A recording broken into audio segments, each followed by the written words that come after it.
Hey, everybody. Welcome to the Climbing Sycamores podcast, where we look at today's topics to get a better view of Christianity. I'm Annie Beege, and I'm joined by my friends Ben Sadler and Matt Harbach.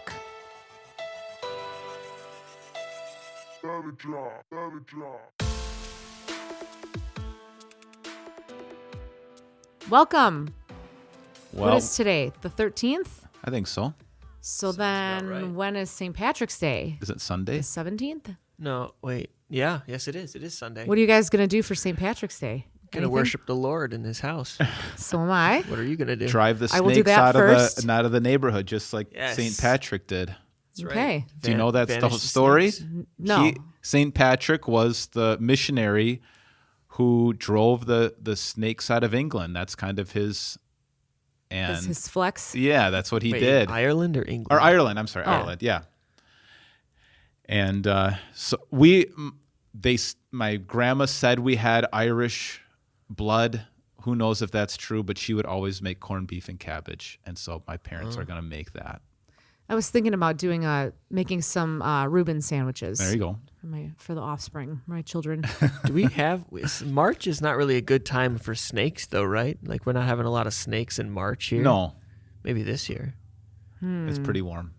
I need a drain snake for my house. Green beer? Are you going to dye your beer green or anything? I don't like that.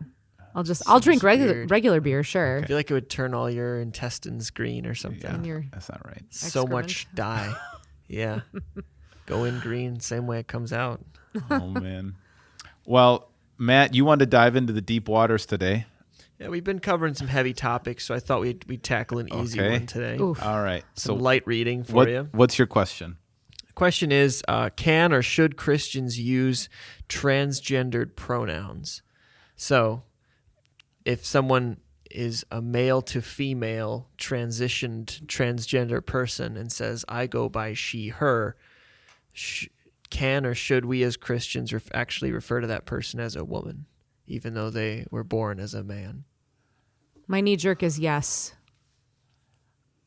I guess the concern I have is I feel like the goalposts keep on moving over and over again, and we keep on changing what is going on. And we're seeing some of the ramifications. You were just talking a little bit before on women's sports, where you have biological, there's men playing in women's sports, and it's not even close. It's not even in the same ballpark. And I heard one person say, well, maybe there should just be a transgender league. Then that should be a whole separate category. But I don't know. At first, I think, all right, is that the loving thing to do? Is that, just do whatever the person wants you to do, respond, identify them however they want to be identified. I just get concerned that we keep on moving the goalposts of what truth is.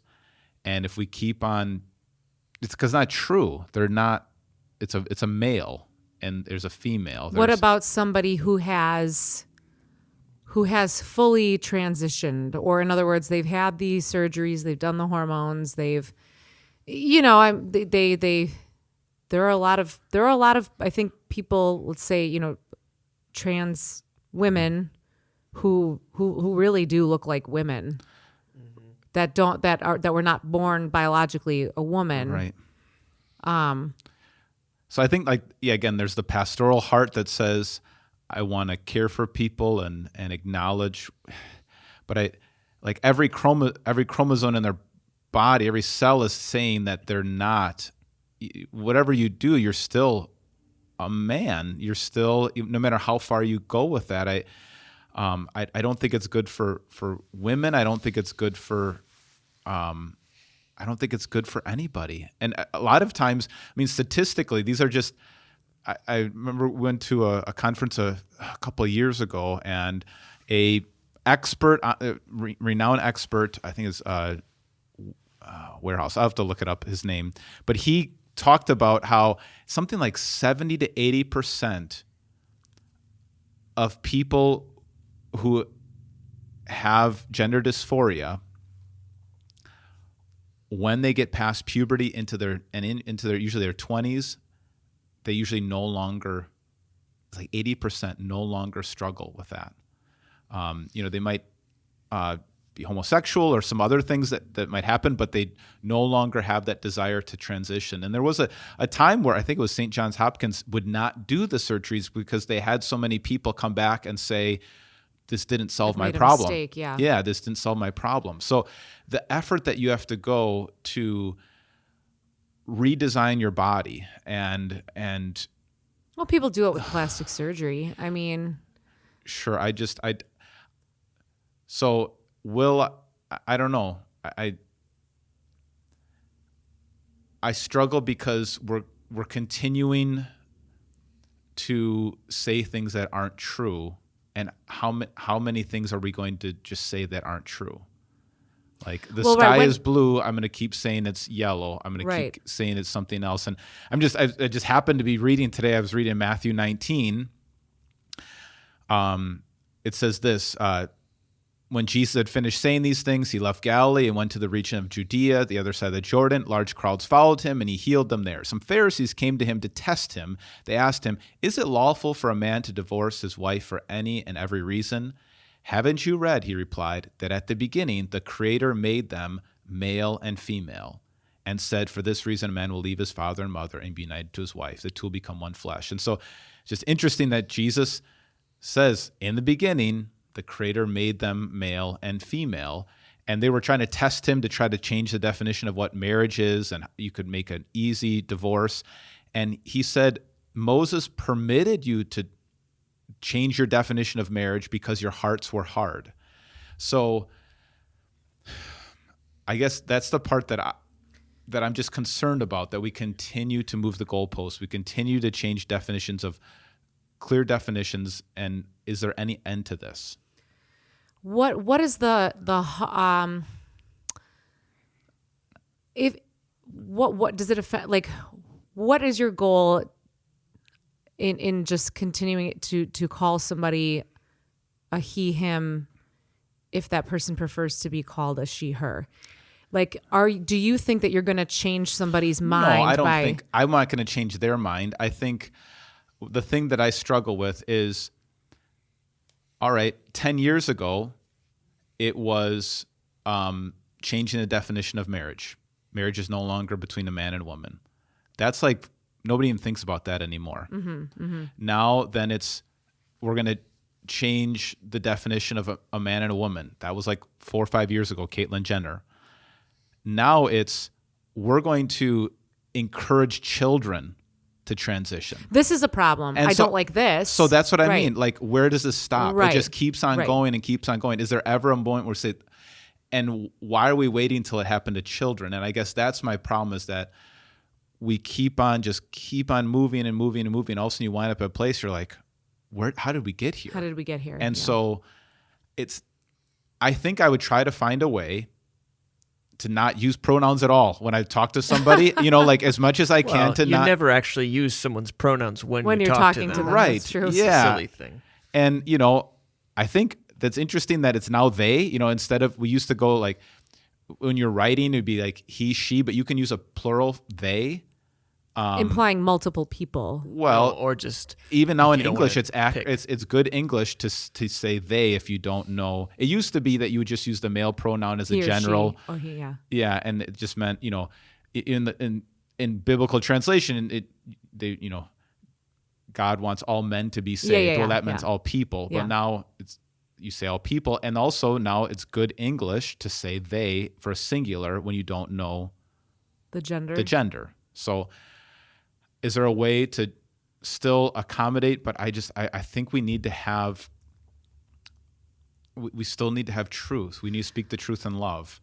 And I don't think you're going to change that individual person, but all I'm going to do is make them arch their back. If I say, if they say I prefer, the pronouns she, her, but born a biological man, mm-hmm. all I'm going to do by doing the opposite is make you arch your back. And so for me, it's more about building relationships with people, right? Than, I would I have no problem, building a relationship with the person, talking to the person, realizing that they are more than their gender, and let's talk about all these different things. But I don't know. There's so many things that we're doing in society, forcing everybody to accommodate the individual, and it's so different than I think our initial values in our country and our, just normal values of I'm not going to make everybody accommodate and be offended when you don't do things the way,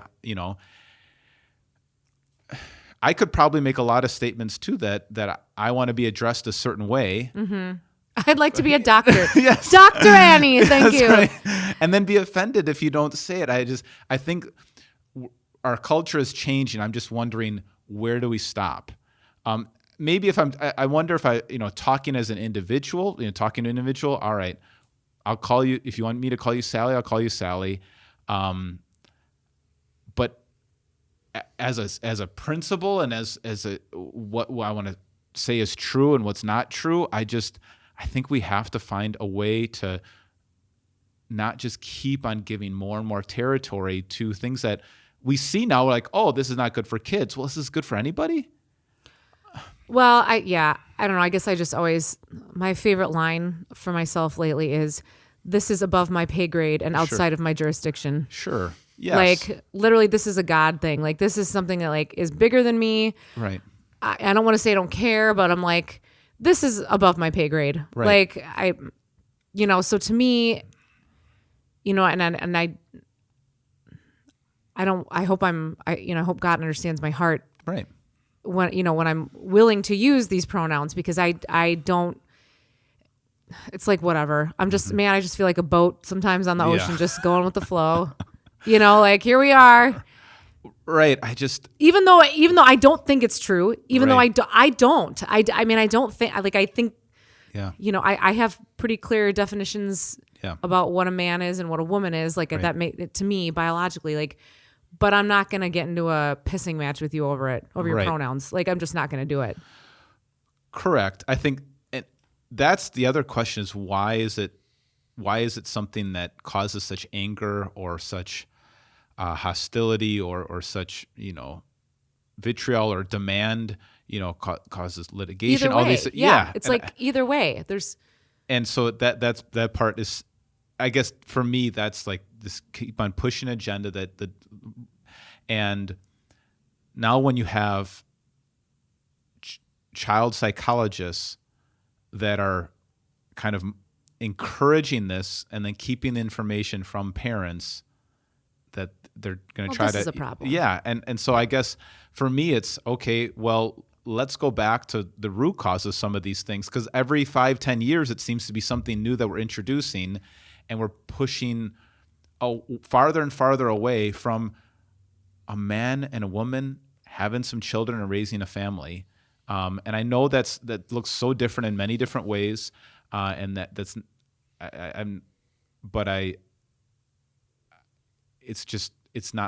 not true. It's just not true. I guess that's and then the obvious things that, I mean, and this is like totally new in the history of the world. Like this would have been a sci-fi movie 20 years ago, well, especially when it comes to, some things that are pretty obvious of sports, where you have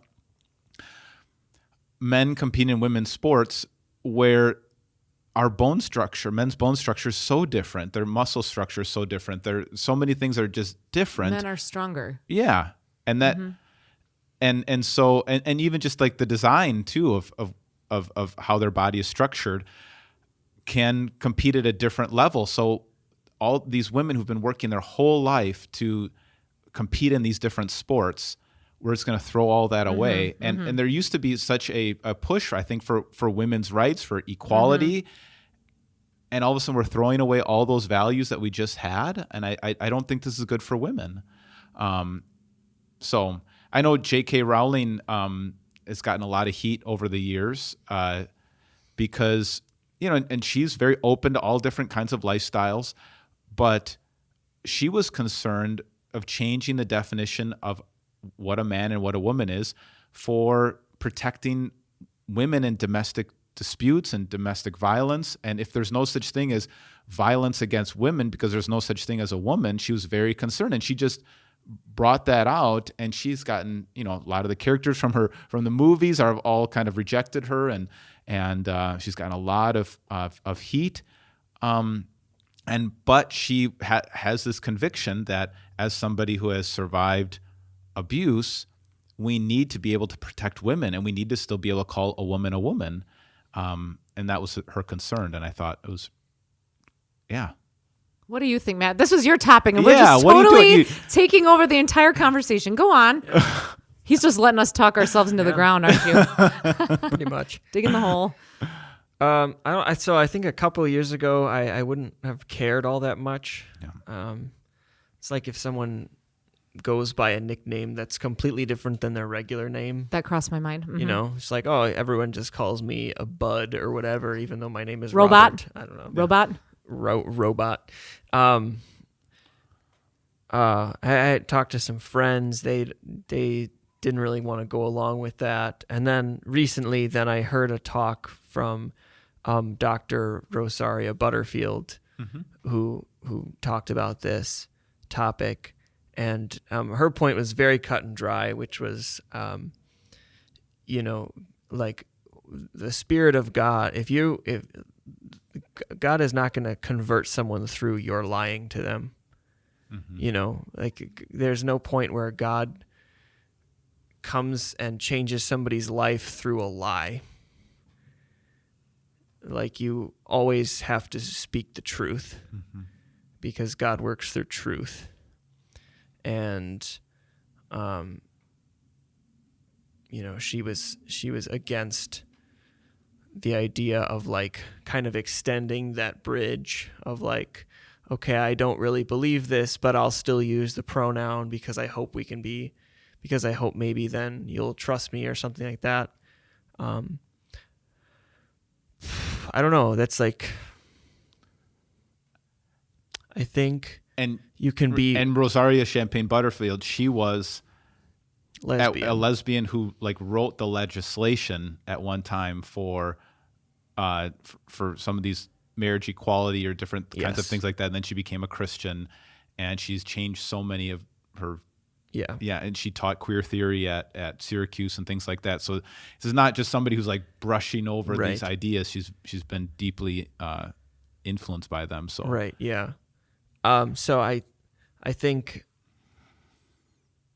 to me, it's like I would obviously want to be still kind, you don't have to be mean to that person, but I wouldn't feel good having left the conversation and not addressed the truth. Like, if I had just lied through the conversation, I would not be okay with that. See, but they don't see that as a lie. I mean, it's their truth, which, I hate that phrase, but because I do believe that there is objective truth. But you can't, how do you reason with that? Like, so I guess I am of the opinion, the latter that you mentioned of being like, well, I guess I'm lying then. I don't know. I'm trying to be respectful of your wishes. Right.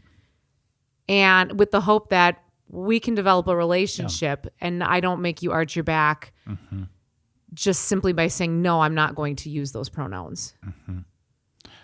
And again, how often does it even come up? Like, how many, when you're actually talking to somebody, I mean, how often do you actually have to have this? Right.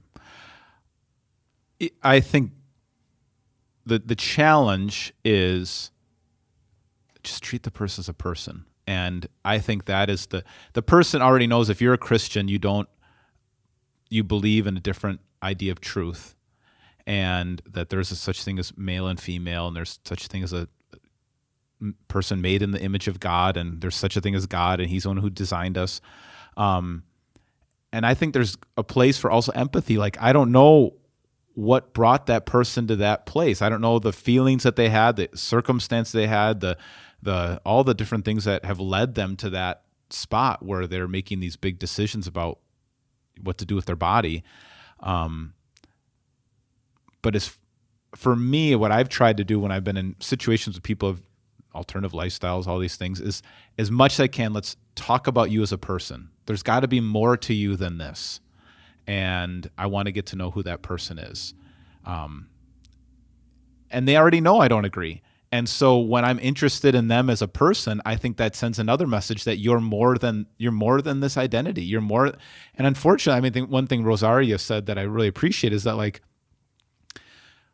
it's pretty popular to identify yourself with a certain victim category. And it's just not good to live your whole life in a victim category where you see everybody as your oppressor outside of you. And that's just not good for a human being.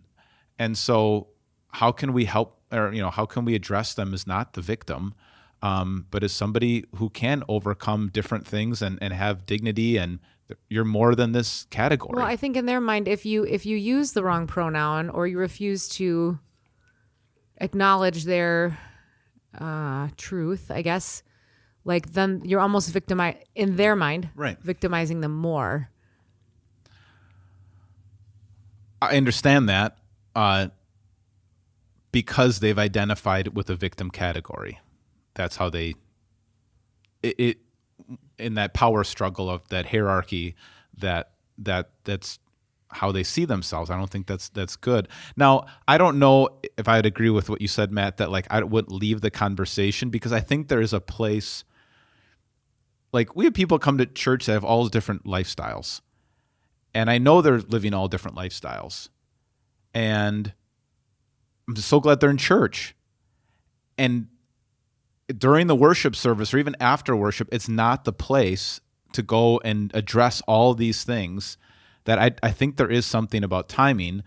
But hopefully you've built a bridge, not by lying or not addressing something, but you can talk about things in a different space. And I don't think it has to be the only conversation, or that you have to have an emergency conversation. I think that's something that's changed in my ministries, that, you've seen people come into church all throughout the years with lots of different stories. And I think in my first couple of years of ministry, I felt like I had to fix that by the end of the service, or by the end of the week, or if they came once to church, I had to follow up and fix it. I don't take that approach anymore. It's just like, all right, let's play the long game. Let's always speak the truth, but also speak the truth in a way that gives dignity and in appropriate places. I think that's important. Yeah, I didn't mean I would leave the conversation as in I would stop talking to you. I meant when I was done talking to you, like when the conversation was over. Yeah, I mean, I just don't feel bad. I would not feel great about that if I left knowing that I had lied to you, basically. So your conscience would be offended if in that case? My conscience would be offended if in a situation that topic arose and I didn't say what I thought was true. I don't know if you say conscience offended. It's more like I didn't live according to what I believe is true. Well, yeah. However you define it, right. I would leave feeling like I did the wrong thing. Right. It's not that you feel offended from the outside. An internal, I didn't do the right thing. Sure. Yeah. I guess for me, I don't know if that has to be addressed in every conversation. No. But if we have a relationship and I can address it, I think there is a time and a place to address it and to not shy away from it. If they give me that opportunity. Yeah. My strategy is just to ask questions. Yeah, that's really important. Just really, and like literally just let them talk. Right. Particularly when I'm at a bar or meet people wherever, like ask questions, let them talk. Right. Because all it takes is for them to talk for a little while and they know. So then I feel like then I have a chance to chime in, and they're willing to listen because I have listened to them for, a certain amount of time. So, and I've been respectful in here. So I think asking questions, like, I don't think I don't know, Matt, maybe do you feel like you need to set the record straight? Like when, if somebody comes up to you and for some reason you're, I don't know, wherever you are, and they're saying, oh, my pronouns are they, them, do you feel like you need to police that, like in that moment? No. Because I would just go, oh, tell me more about that. I'd like to know. Yeah. Like, what are you No. feeling? What are you thinking? Tell me why. Like, why do you feel this way? How does it feel to Right. be in both? Or like, what does this Yeah. even mean? You're like, tell me. Yeah. And then, and then for me to be like, well, I don't understand this.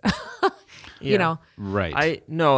Again, that's sort of a weird situation that doesn't actually I feel like that doesn't happen that often. right.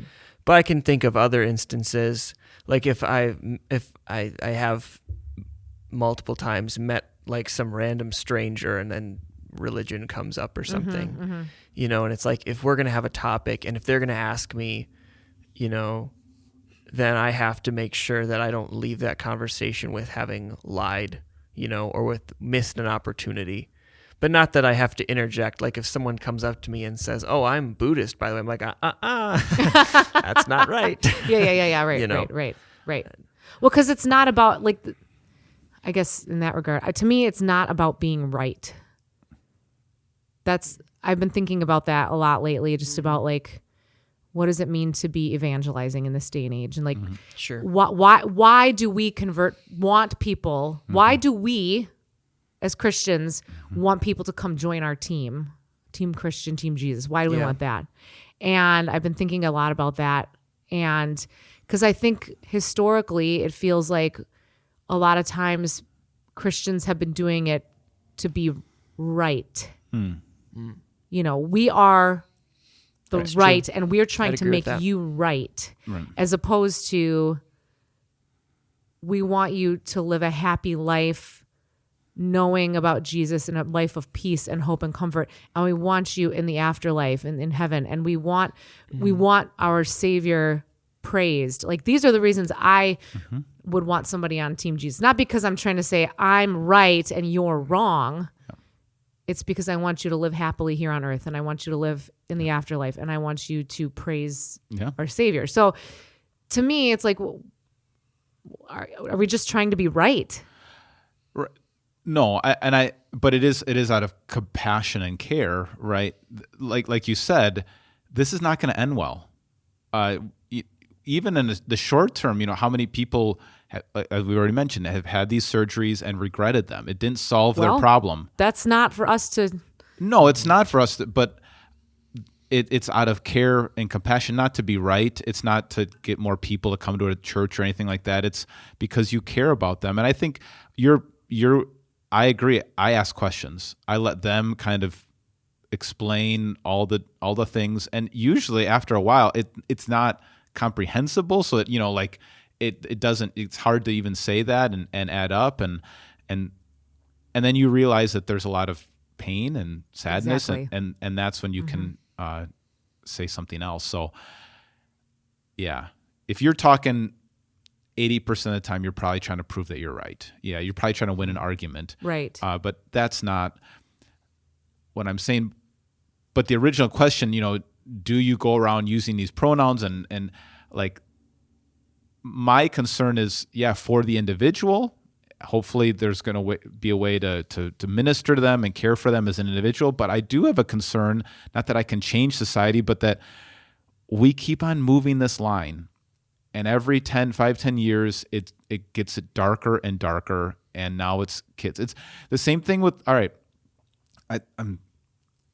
this whole idea that we never thought this was possible, but there are substantial groups that are advocating that you can be a person attracted to children, and that what is that? NAMBLA, National Association of Man Boy Love. All that. There's like different groups like that. And there's other acronyms for it too, and they're really on the fringe, though. I mean, right? Like now. Well, so that's what I mean. This line keeps on changing. The fact that could even exist, and that's not prosecuted, and you're not in jail for just even having an organization like that.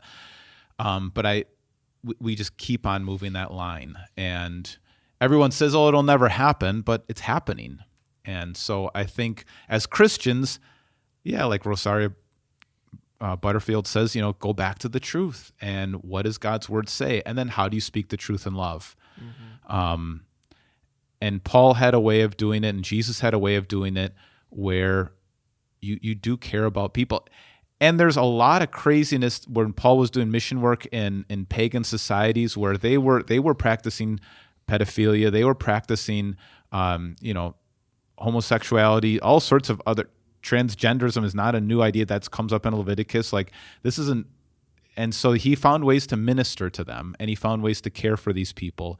And I think we have to do the same thing. But I don't think it happens by continuing to enable it. Or enable it, yeah. And doesn't mean you have to police it. I don't like that word. And it doesn't mean you have to be on the hunt for it.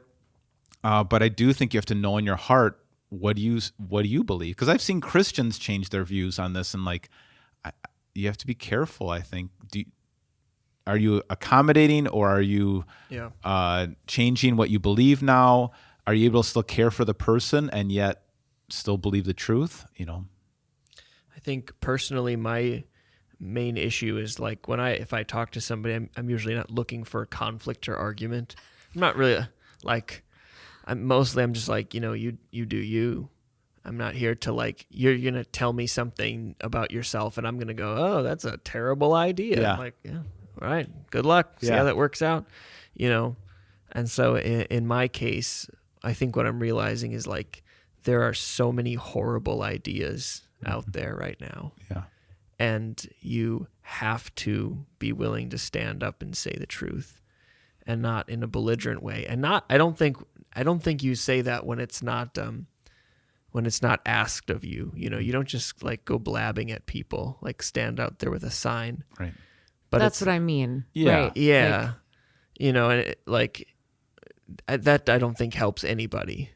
But I think you have to be willing to question and confront a little bit more in practice, because I can think about all this stuff as much as I want to, but there's so many bad ideas out there, and we as Christians, I think, have to be willing to speak the truth, because the truth is always true, and lies always lead to disaster. Amen. Preach. But I still wouldn't say it's wrong to use the pronouns. I don't know. I don't know. I don't either, to be honest. I don't think it's wrong. I think it's a matter of, maybe my conscience is just calloused, unlike yours. I don't know. Do you know what I mean? I guess for me, I really don't have a problem with it personally. I guess the concern I would have is kind of what you were saying, that quote from Rosario is are you giving the impression that you're okay with this, and that you think who you are as a Christian is something that you could support this? What am I going to do about it though? I guess that's the thing is it's outside of my pay grade. Yeah. I just don't think, I don't want to, maybe that's a lax way to look at it. Am I not fighting the good fight, or whatever? I don't know, but sometimes some things are just literally so far out of our control that it's just kind of I ask a lot of questions. I think that's the biggest thing. It's just keep asking questions, because let them explain all that they have to explain about why this is the way they are, and why they have to. And I think that is the best approach. Totally. I remember when we went to that conference a few years ago, that was one of the things that whatever his name is, that tactics book talked about. You don't have to force your ideas on anyone. Let them just talk and talk and talk. And this is a little different scenario, but I just had we bought a car, and when we purchased a car from this person, he was great. He was like, yeah, this was kind of a God thing. I was like, oh. He's like, but I don't believe any of that crap about God and stuff. And that's just this is the stupidest idea. And he was going on and on. I just let him talk and asked him more questions. And then he says, and what do you do? And I'm like, well, I'm kind of in the business. And then then he wanted to talk even more, because I think we had a longer because you let him talk. And right. And now had you cut him off at the knees and said, oh, well, you don't believe in that. Well, I'm a pastor and blah, blah, blah, blah, blah. I do believe in it. Right. You let him keep going. And then so that he felt like he could trust that you weren't just going to cut him off the knees, and, right. And that you could have a dialogue, that you were going to listen. Yeah. And using the or not using the pronouns, I don't think necessarily has to sound like policing or cutting someone off of the knees. It's just, I don't know. Yeah, but again, when you're talking to the person, when are you ever going to use a pronoun? Right. So really, you're really not ever. The only time I think that it would be like overtly obvious that you didn't want to use pronouns is if, like, sometimes you'll go to a store and maybe they let their cashiers wear. I've seen the pronouns like on a name tag or something. Now that would be an opportunity that to make, for somebody who wanted to police it to be like, why are you doing that? That's dumb. Like, or, like, what does that even mean? Or so, cause you're right. You never, nobody really even has to know whether or not you're using their pronouns. Yeah. And then if you have the option, would you say, I don't need to put that on my name tag, if you're working there. Sure. Yeah, I mean, but I just think you never really overtly need to say. Yeah, it's true. Unless you're talking to, maybe a friend about another friend who has certain pronouns, but never really to the person. Yeah. And I think that would be the difference too, is like, I don't think Christians, we need to add that on the tag of our email or, like I think we don't have to participate in it all. And I think, but be respectful, care about the person. And I honestly don't care if a Christian does that. I don't feel the need to. I don't feel like I need to. Yeah. To me, I am a woman. I am a she, her, and I don't need, like, that's the default, right? Like that. Like I don't need to, like, for that to be, to me, that is the default. So, like, there should be no, but it doesn't bother me if a Christian feels like they want to do that. I don't think that'd be wise. That's what I would say. Like, then you just keep on giving into the narrative that's leading to a place that's hurting children in the end, So I guess that would be my line. Well, we'll check your email, Matt, see what you do about this. Robot. I have always wanted to put I, me as my pronouns because those are the actual pronouns I would be using. It's always confused me. I use she, her pronouns. Like, when would you use she, her pronouns? Yeah, never. Anyways. All right. Well, that's an easy one. Good luck, people. Okay. Like, share, subscribe.